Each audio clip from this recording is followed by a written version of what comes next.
God commanded the children of Israel to build a menorah in the sanctuary that they built in order to worship him in. But this was no simple light fixture.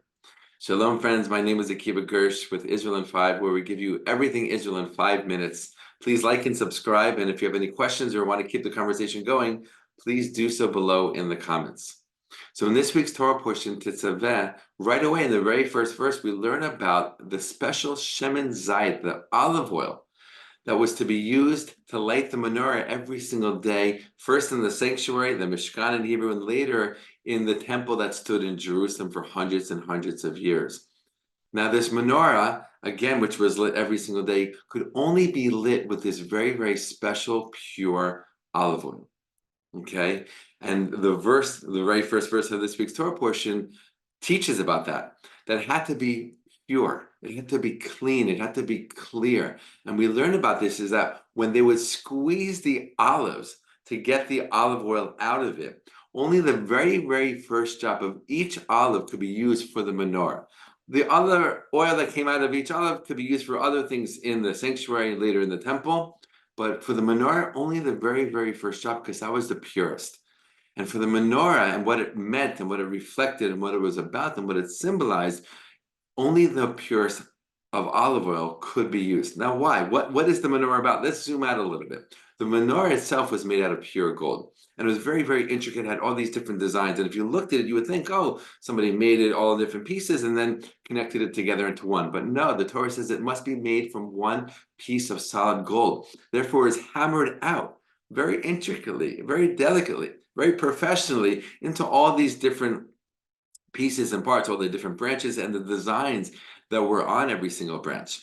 Now, what's that about? Why make it so difficult? Well, we have to understand that the sanctuary and everything in it was all about representing God, symbolizing God, right? And we know that God is one, right? The main idea of Judaism, of the Torah, of the Hebrew Bible, is to bring this message to the world that there is one God and that God is one wherever we go.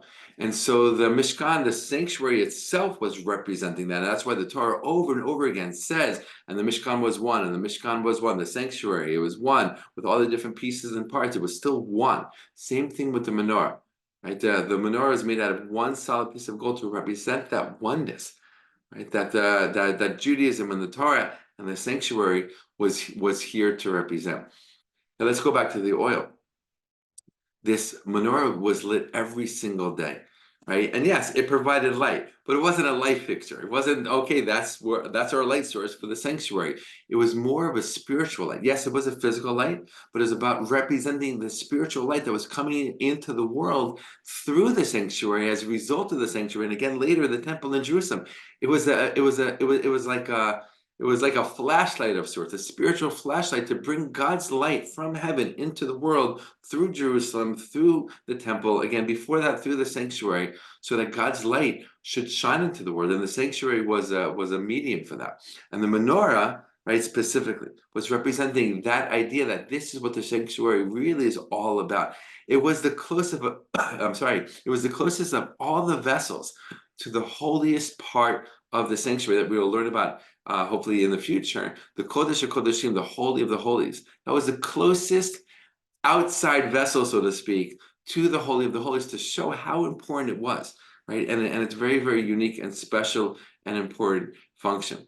So again, when you're shining God's light out into the world, you need the purest of the purest, right? Only the purest oil will do. One other very interesting thing we learn about the oil and the menorah and the lighting is that when the priests, the Kohanim, when they would go and light every single day, right, which, by the way, teaches us that every single day we need to do that work of lighting the light, of bringing more light into the world, of bringing God's light into the world, right? It's not just enough, every now and then, once a week, once a month, whatever. Every single day they would light the menorah in the sanctuary to represent that every single day we should realize that we need to do this holy work, this important work of bringing goodness into the world. And the last thing is that when they were lighting it, when the priests were lighting it, they had to hold their light source as they were lighting the candles of the menorah on each wick until the wick shined by itself. Now, of course, it might seem like so simple. Of course, that's the only way it will stay lit, of course. But there's always deeper meanings and deeper levels of understanding to what the Torah is telling us. And the deeper understanding here is that when we're shining our light, when we're giving our light, when we're sharing our light, don't just like do something quick and then pull away and move on. No, stay with that moment, that experience, that person possibly who you're helping until they're able to shine their own light, right? Until they're able to shine light on their own. That's really the most powerful way to bring light into this world, to shine light into this world, and to make sure that we are doing all that we can do to move away the darkness of the world. Shalom and be well.